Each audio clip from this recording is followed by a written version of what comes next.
Well, after 3 days of being interstate, folks, in South Australia, experiencing a 34, 36 degree heat day followed by ridiculous winds, we're back down to bloody 14 or something like that today. Now, it's still quite warm. Well, it's not quite warm, but what I'm trying to say, it's probably warmer in the soil than it is above ground, but there's a little bit of a chill factor in the wind. Now, I've come back to have a look at my garden, and you know historically what happens here when I'm gone. Not a hell of a lot, apparently. But no, they did water this time, so I should say that the family did get involved. They took it in turns because they needed to water 2 times on the hot day.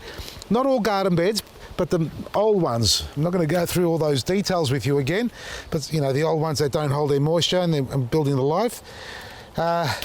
One of them didn't get as much as it needed, but we'll have a look in a second. But in the meantime, I'll just tell you what I'm doing here, and I want to show you the comparison. I've just repotted all the remaining seedlings that I had in this cell tray here, and what I've got are the big Malaccas, the Italian Malaccas, which had disappeared for a while, that's right. I'm going to bring them back, and the little Malaccas, which are becoming as rare as hen's teeth. Now, we've got here the original big Malaccas of my own seed that I've kept. Now, these just got repotted today. You can see how small and sort of lanky they are. They look like they've been stressed a little bit, and I dare say they were from the heat wave while I was away. But you know, it's not that they didn't get the water, it's just the heat being so excessive. We took them out of the hothouse. But look at them, and also this little batch here, and right next to it, a week older, meaning these were transplanted about a week or so earlier. Look at the difference. Same batch of seedlings sown at the same time. The only difference being that I potted up a quarter of these, which are a sample here for you to see the size difference. Now that, am I correct in saying it's about a week or 2? Yep, so that's what we got there. Let's have a look. Now the mix that I'm using, folks, is our planting mix, mixed with our cocoa. This is only a week old. I dare say the soil's just going to fall away. Oh, geez, I don't want to disturb it too much. Oh, there we go. Oh, look at that. That's a week old. How healthy is that? Tell me this plant's not loving the bloody soil it's in. So that's our planting mix with cocoa, because it's a small pot. We aerate it a bit more with a bit of extra cocoa blended into it. Now, if you've got, this is another topic on its own completely, potted plants, the longer you leave them in the pot, even if you're feeding them on top, and that's what I've done with these little ones, liquid fed them. For example here, I mean, this bottle's seen better days. This has only got our liquid gold in there. I can put some Eco Butch in there as well, but I haven't on these ones. I think only once in the past I did when they germinated. But in saying that, you can see how in the small, well, let me show you what I mean by small. Oh no, here.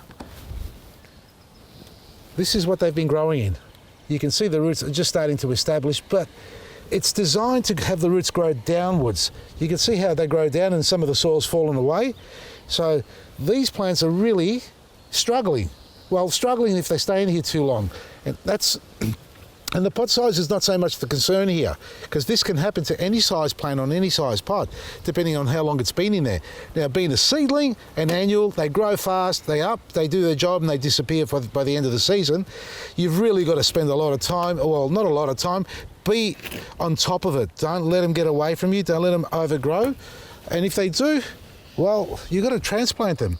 So you've got to pot up. So whether it's a seedling, a small shrub, a herb, a vegetable, or a big tree, if you're growing it in a pot for an extended long period, for example, a fruit tree, they will eventually become pot bound. And there are certain things you can do to help fix that problem, but the best one is to transplant.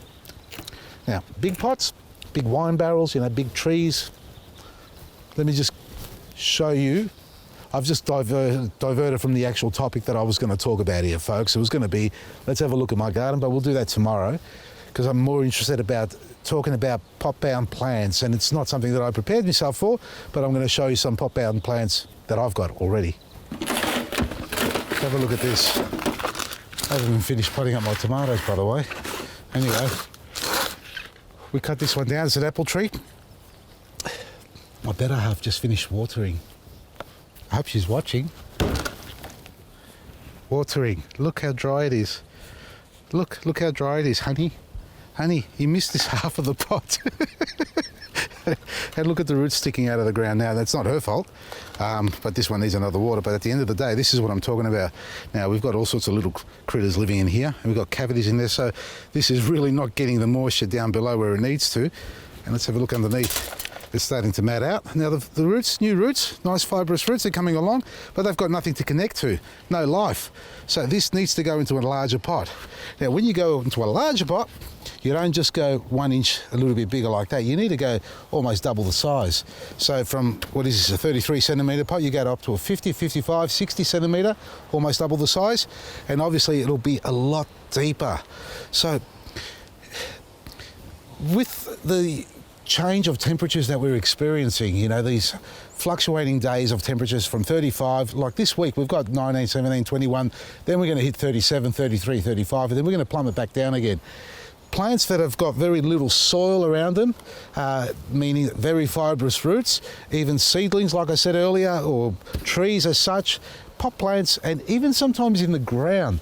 I mean, that's more dehydration, but because we're not watering properly and the life's not as strong as we'd like it to be in the soil. But in the case of pots, physically not enough soil to hydrate and maintain it, you need to pot them up. So the life in the soil, I get stuck on that topic, don't I, all the time, is all about the organic matter that you add to it, the fertilizers you use, the moisture you give it, and no two environments or scenarios are identical. Every plant you can have, here's another example of dehydration and quality of soil, roots not growing, that's a pot bound situation. But come over here and have a look at these 2 tomatoes. These are 2 tomato plants that I've planted at the same time. And have a look at the difference on that. That to me is a stressed plant, okay? It's stretching out. We're getting discoloration at the bottom of it. It's hardened off from, you know, the crazy weather we're experiencing, so it's tolerating it to some degree. It wasn't the healthiest plant down below in the past due to adverse weather changes, but we've also got mildew. Look at that. It's just appearing. See the white stuff and fluffy stuff on the stem? That's the beginning of it. That's the bottom half that's been stressed. The top's okay.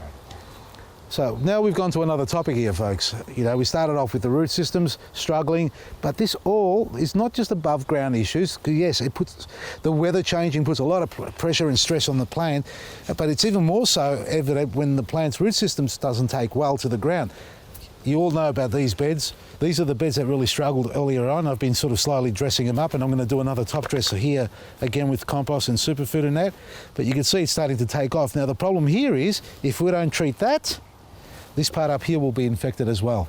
So in scenarios like this, you know, normally I would say to you, you can overhead water all your plants if they're good. Don't mind me, Cara's just turned up, so we just got to do this at the same time. So you can water overhead, but when you've got a plant that's got a disease on it, like mildew or spots or angular leaf spot or septoria leaf spot, all those sort of diseases, they spread quite quickly. What are you doing? Oh, you want me to scratch still here? Is that it? That's the one. It's a sweet spot, folks. Sorry about that.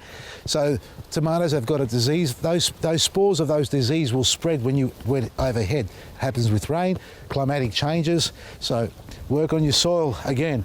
But let's compare that. That's enough, sweetheart. Whereas this one over here, you can see planted at the same time. It has taken to the ground from earlier on because the older leaves are still viable, nice and strong and healthy. I'm not touching it because I've been touching that tomato plant. I've got to go wash my hands because the spores will spread, you know, the disease and all that sort of stuff. So avoid overhead watering. So again, root system. So in the case of pot-bound plants, they're going to get disease like that.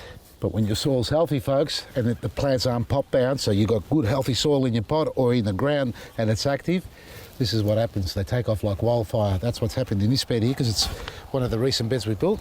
And in here, for those who live out in Lethbridge or don't know where Lethbridge is, look it up. And you know how bad the weather is and very late planting. I think I got my first tomato. Look at that, there's a couple there. Look at the amount of flowers on this plant here.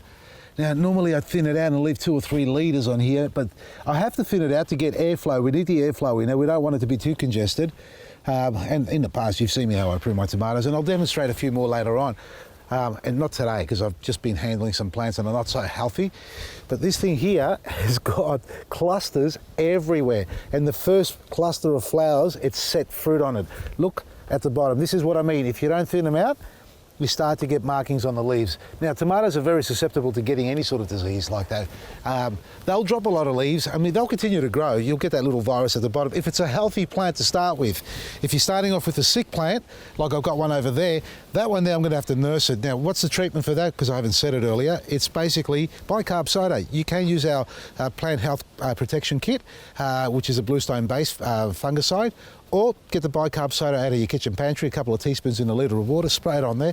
It should oxygenate those little spores and get them to explode and they disappear. So give that a light spray. But as I was saying, if you don't thin them out, down here you'll see the leaf down here, we've got some markings and discoloration happening. So they're the really bottom leaves. I mean, and admittedly, at the end of the day, I haven't cut a single stem off this yet or a leaf.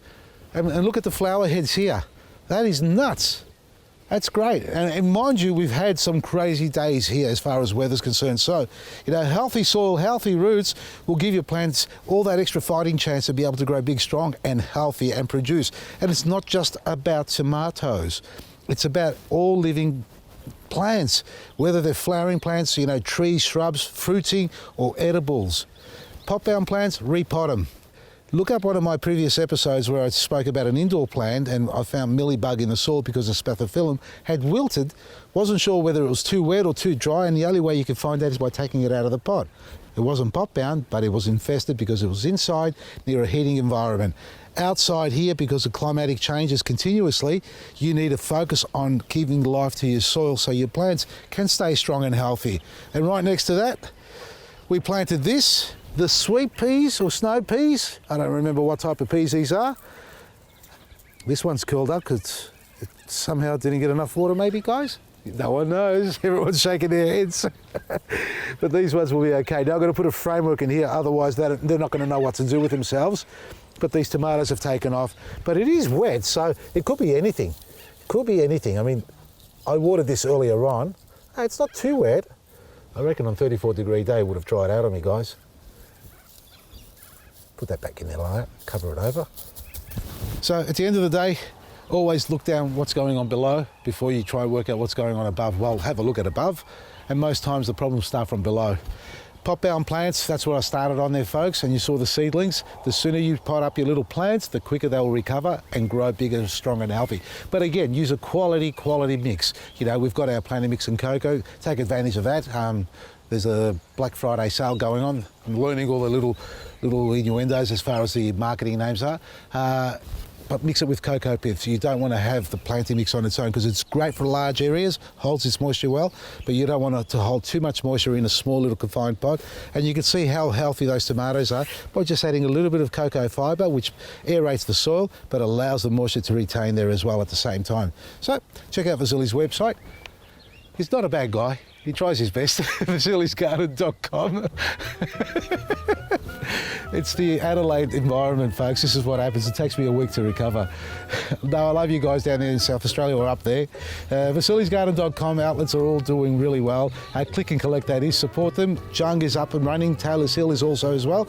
And this Saturday, I'll be heading out to Red Hill to celebrate their opening as well. So more details coming up your way. In the meantime, enjoy your day. From me, Vasily, Varesi. So you can't see what's going on. Go away.